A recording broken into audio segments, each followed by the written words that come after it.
assume that you haven't started your NCLEX application kasi this will be an information that will be helpful for those of you who are interested of applying for your NCLEX, and as well as for those na tapos na on their NCLEX application and they are going to move forward now on their license endorsement. So, Ms. Jean, would you like to introduce yourself, by the way? Hello, good morning, everyone. Good morning, good afternoon, good evening to all the viewers in Facebook Live, in our Facebook Live right now. Wherever you are, I just want to say good morning from Texas. Hi. Yan, si Miss Jean ay nasa Texas at ako ay nasa Pilipinas, particularly nasa Davao po ako. So, let's get started with the NCLEX. So, ano ba itong NCLEX?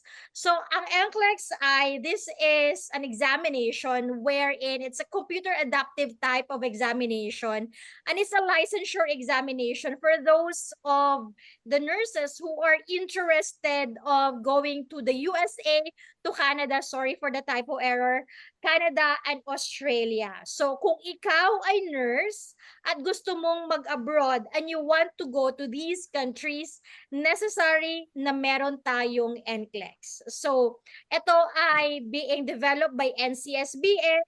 Is a computer-based examination, which means to say that it cannot be taken at home at this point in time, but they have plans of doing it online in the future. Ayun yung nabasa ko sa NCSBN. And also, this is a licensure examination na parang the same siya with your PNLE. So isn't it that here in the Philippines, a nurse cannot be able to practice as an RN without having or without passing our PNLE. So likewise, in the USA, in Canada, and in Australia, it's necessary for them to be able to pass the NCLEX before one can be eligible to practice as a nurse. So merong the two categories yan. Merong NCLEX RN, merong NCLEX PN.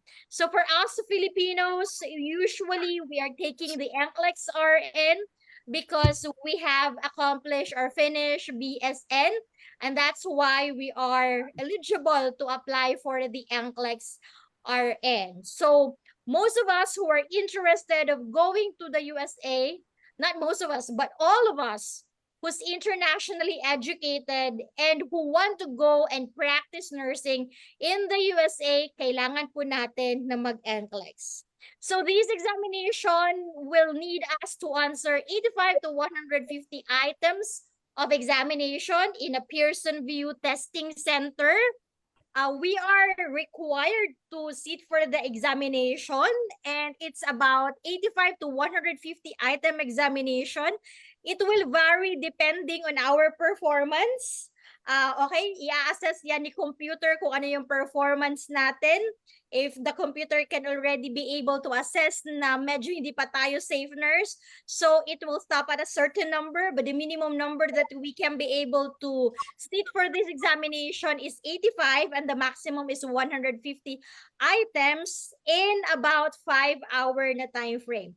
So it can be na matatapos mo yung NCLEX examination mo in a span of 1 hour, 1.5. So depende on your performance. Depende kung matapos mo yung specific items wherein the computer can already assess that it's either you are a safe nurse on the standards of the USA or you are not yet a safe nurse. So, ang maximum time frame natin dito will be 5 hours.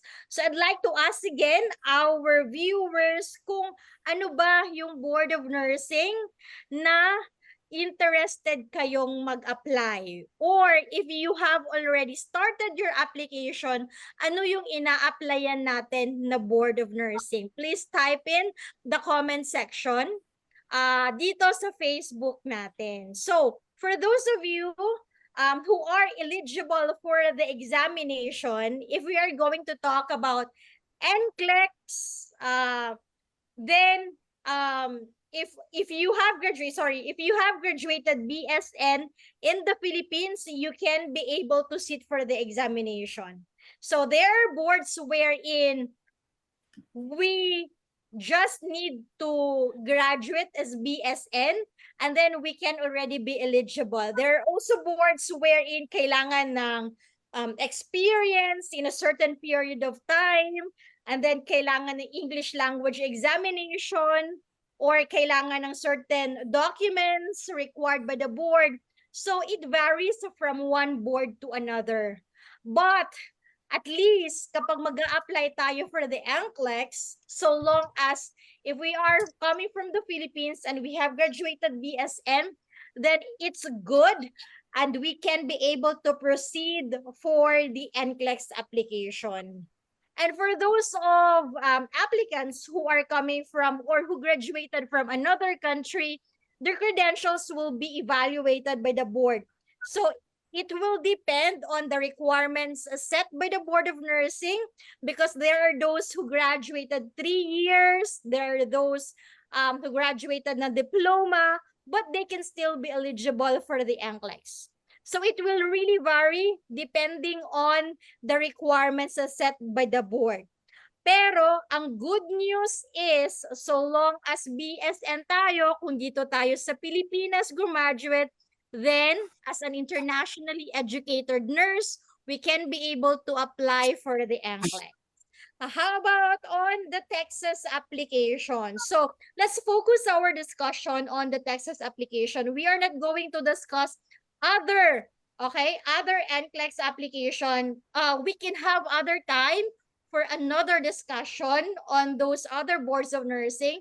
But our focus in today's discussion is on the NCLEX Texas application, and as well as we're going to also include the license endorsement for Texas. Why? Because this is the Board of Nursing wherein there is a recent update with regards to their application procedure. And that's the reason why we chose this Board of Nursing. Maybe after some time, you can follow our social media platforms so that you will be aware kung ano na yung next natin na i-discuss with regards to our NCLEX application. Okay? So don't worry, if yung type ninyo or gusto ninyo na Board of Nursing na i-discuss natin is other Board of Nursing and it's not yet Texas, we can spend another time for you so that we can be able to discuss that Board of Nursing for you. Si Ms. Jean, maybe you can discuss this application to our audience. So good morning everyone again. So for Texas application, usually right now we do not encourage you to have that NCLEX Texas for now, but for those who really want to apply for NCLEX Texas, the first thing that we need to do is we will have that credential evaluation. It can be done through CGFNS or through Merit. It can be done through Joseph Silney or Spantran. So the first thing for step 1 is credential evaluation. And the second step is the application. We will do application, fingerprinting, and then when you are approved to have when you are already approved by the board, then we could schedule and pay for your examination.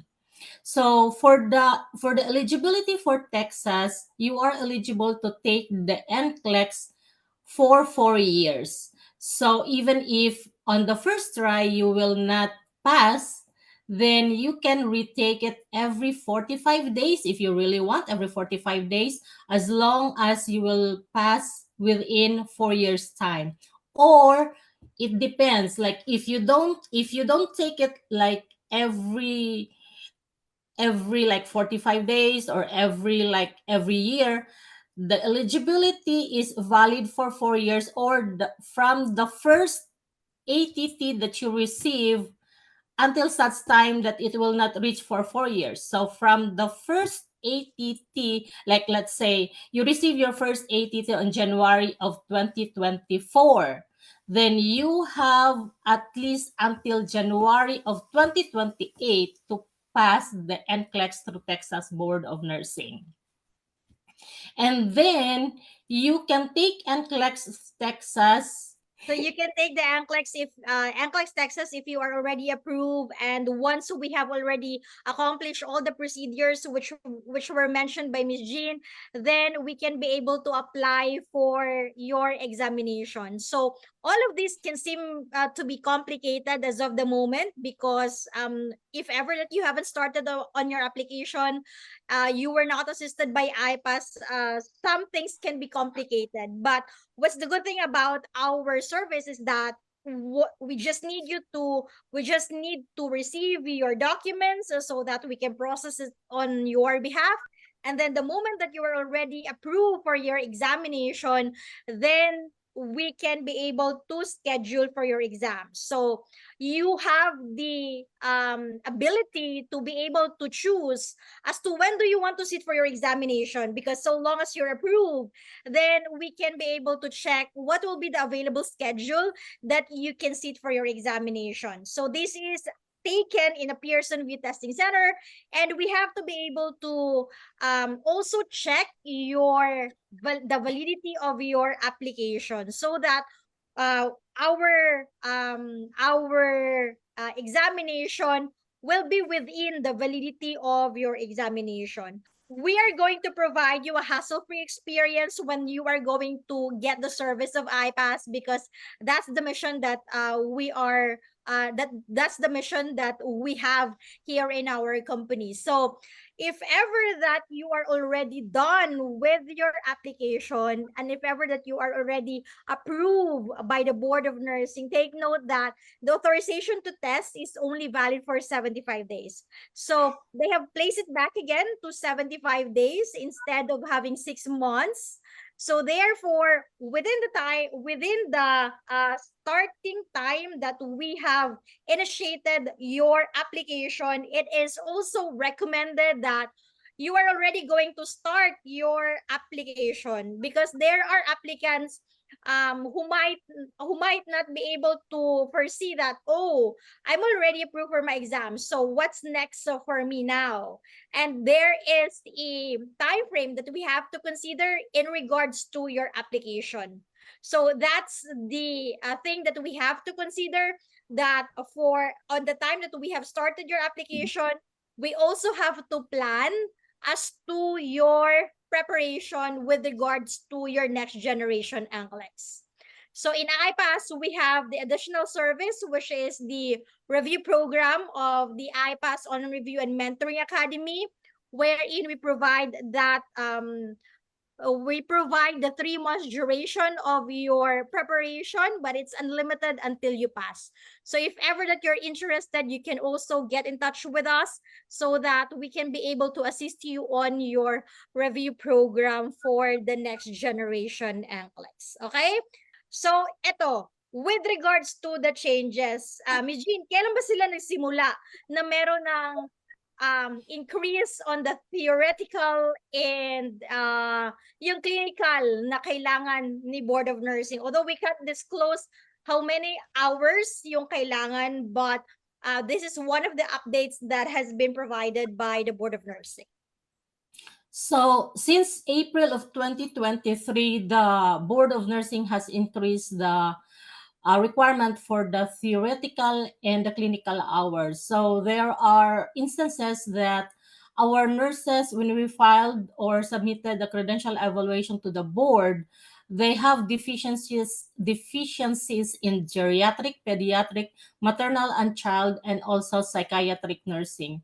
So that's why we really couldn't determine if you will have a deficiency or not unless we get the services of the credentialing evaluation company. So that's why we recommend, if you are not really going to Texas, we recommend you to get another Board of Nursing, and then later on we will do the endorsement to Texas. But then right now, even if during endorsement process, the Texas Board of Nursing has required to have the credential evaluation to be submitted to them again. And during endorsement, there are also, I've seen some nurses who got deficiencies in that areas too. And by the way, for NCLEX Texas, the most important thing, you have to have 4 years experience within the past 4 years for you to take the NCLEX Texas. That's what I forgot a while ago. Yeah. I'd like to correct that it's the experience should be within the past 4 years if they graduated more than the past 4 years. Correct, Ms. Gino? Yes. If they graduated within the past 4 years, you have to have experience within the past 4 years. Or if you don't need an experience within the past 4 years, if you graduated within the past 4 years. No, So so these outside, are if you graduated more than 4 years ago, you need to have an experience within the past 4 years. yes, that's the rule of the Texas Board of Nursing. So as what I've mentioned earlier, if ever na hindi ka eligible for this Board of Nursing na pinag-uusapan natin for Texas Board of Nursing, therefore, we can advise to you to choose another Board of Nursing. So, ang ano natin doon, ang rule of thumb natin doon is if so long as you are a graduate in the Philippines and you graduated BSN, then we have the chance to be able to apply to a certain Board of Nursing so that we can take the NCLEX. So yun yung isipin natin. So that makes life easier, di ba? Kasi kung gusto mo na pumunta ng USA, so long as nag-graduate ka naman ng BSN, then no problem. There's a solution that we can be able to provide to you. Now, moving forward, for those of you who have already done their NCLEX Texas, now kailangan natin, or for any Board of Nursing in that matter, and then you will be needing the license endorsement. So, Mijin, kailan ba natin kailangan na magkaroon ng license endorsement? So, if you pass NCLEX, like you pass NCLEX through New York Board of Nursing, but then you will not be working in New York, then that's the time that we will have your license, New York license, to endorse to the state where you are going to work. Ayan. Another term for that is reciprocity. Okay? So, ayun yung dati nating ginagamit na term. So, meaning, kailangan nating i-endorse, i-hand over, okay, yung license natin to another Board of Nursing so that we can be able to have another license in a particular state wherein we will be working as a nurse in that state. Say, for example, I took my NCLEX in Texas Board. I passed my NCLEX through Texas Board of Nursing, but I will be working in Tennessee. So I need to have a license so that in Tennessee so that I can work as a nurse there. So, usually, ginagawa ang license endorsement kapag it's either tapos na yung yung applicant natin na mag-NCLEX and alam nila kung saan sila i-employ ng kanilang employer. Or some of them, magsa-start sila kapag may advice na coming from their recruitment agency na pwede na sila magkaroon ng license, mag-start ng license endorsement. So, depende, kasi marami din tayong considerations na kailangan nating iisipin dito. Say, for example, yung validity ng application natin, or kung gusto nyo magkaroon ng license kasi wala namang other considerations, you just want to start your license application para at least yung mga changes. Say, for example, before, Tennessee didn't require a certain procedure.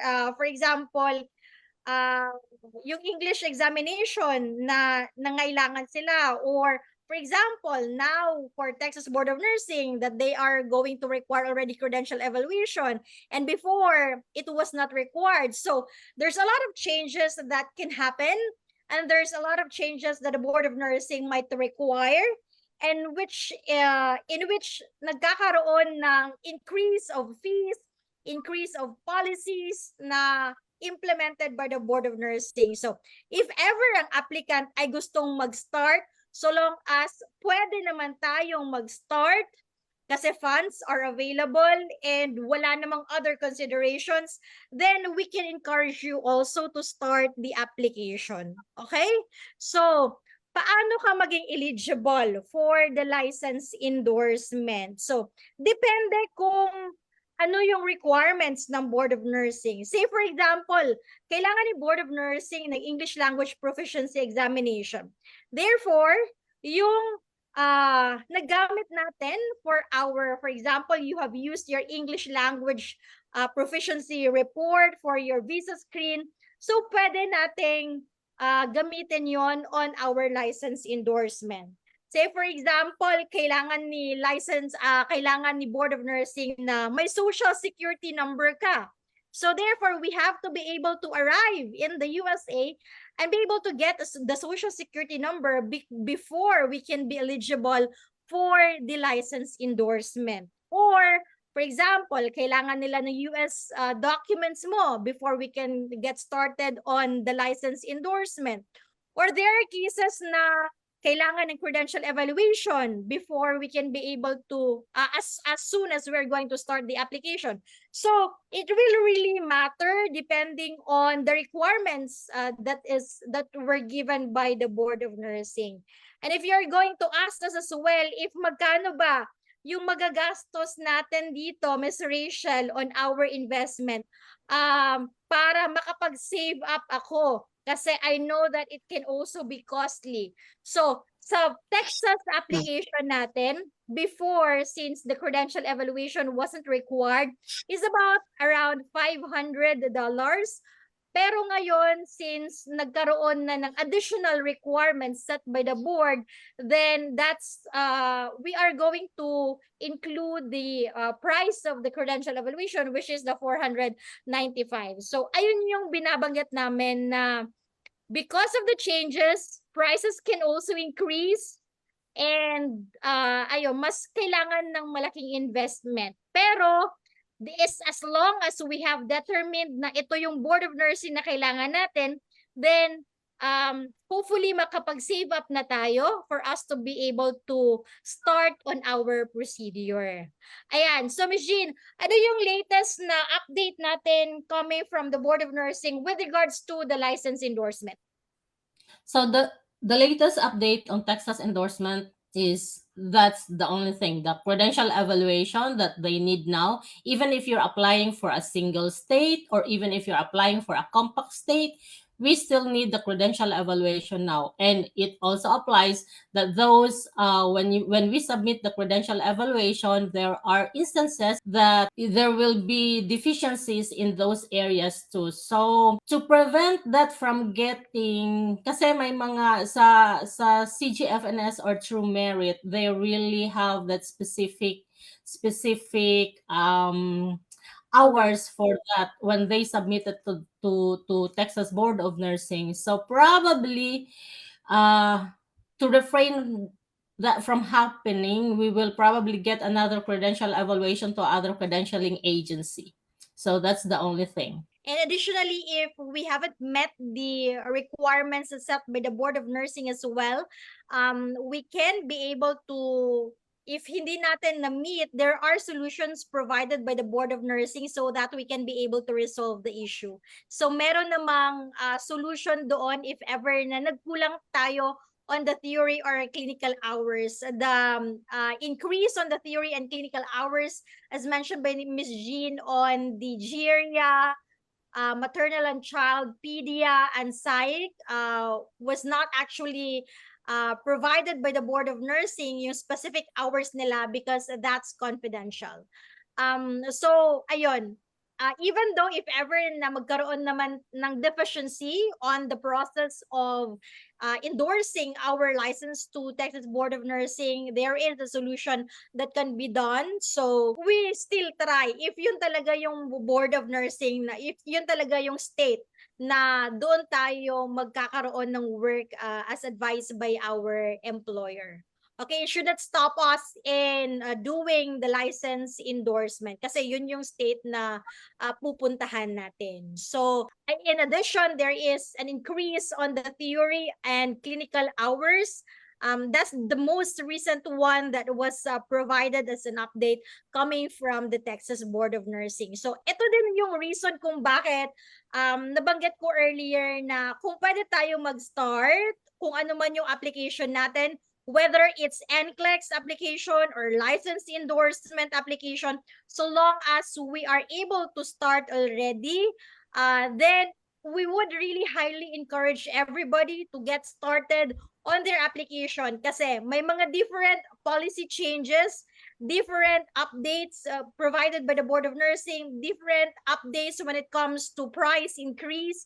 So ayun yung mga considerations natin. Let's take advantage of the time na lenient pa yung mga Board of Nursing. Ito pa yung mga certain policies nila. Hindi kailangan ng maraming requirements or certain procedures na kailangan natin accomplish before we can be able to apply for the NCLEX or do the license endorsement para at least waiting na lang tayo. Okay? Tapos na tayo for any procedures, maybe for NCLEX or visa screen or license endorsement. That's the message that we want you to know kasi concerned tayo doon sa mga policy changes and lalo na kapag price increase dahil it's a lot of investment also. If ever na mag-apply tayo for another state board of nursing wherein, do you like to continue, Jean? Yeah, when you apply through NCLEX Illinois, we will need credential evaluation, no? And then most of the time, I really didn't see any deficiency when we submit the credential evaluation in Illinois. So all of the students that we have submitted through NCLEX Illinois, they are all approved. And the validity of their application is valid for 3 years. So you have until 3 years to pass the exam. So during that time na endorsement tayo in case you will be assigned to other state and that state needs credential evaluation, then it will be easier for you. The time frame is shortened kasi you already have a credential evaluation done in other state. So when we endorse to other state, we will only require to have the re-evaluation. So that's the advantages of getting NCLEX through other state board of nursing, that we have done the credential evaluation already. But to answer your question, which of the state that has a very least requirement, it is New York or Saipan Board of Nursing. And also, in addition to that, that's also the reason why there are a lot of applicants or passers that you can see in our Facebook page that they passed through New York Board of Nursing. One of the things that they are considering is the validity of the application because the application is valid until they pass. So when someone isn't sure yet really kung ano ba, I can take it within 1 year or 2 years or 3 years. So that's the reason why they go for New York Board of Nursing. But regardless kung saan tayo mag-a-apply, ang pinaka-importanting message is we have to get started as soon as possible kasi yung time frame, kasi tatakbo ang panahon, we never know, 'di ba? Parang 2 years, ang bilis lang noon, 3 years, ang bilis lang noon, pero wala pala tayong na-accomplish, okay? Kasi hindi tayo nagsimula. So marami ng changes na pwedeng ma-implement ng Board of Nursing, ang cost tumataas na, inflation is there, so marami tayong dapat i-consider. So if it's possible for us to get started on our application now, let's take advantage of that para at least matatapos na yung first step. Kasi ito yung first step na kailangan nating gawin. Your recruitment agency cannot be able to process your I-140, hindi sila makapag-file ng immigrant visa ninyo unless you have your NCLEX. So, may mga procedures na kailangan tayong gawin after we are done with our NCLEX. So, kailangan na simulan natin yung pinaka-first step. Okay? So, if ever na-concern kayo kung kailan ba ako matatapos, hindi tayo makapag-move forward even if wala tayong nasimulan. Okay? Maraming salamat po sa oras natin, and we hope that we have provided value for the time that you have spent with us.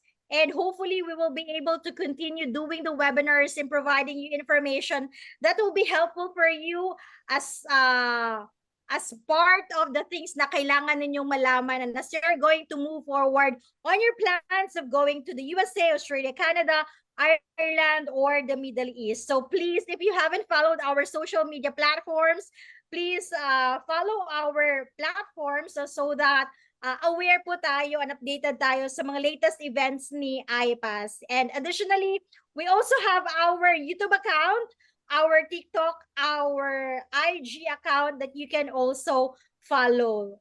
So meron po kaming other accounts apart from the Facebook. So maraming salamat po and good night to everyone.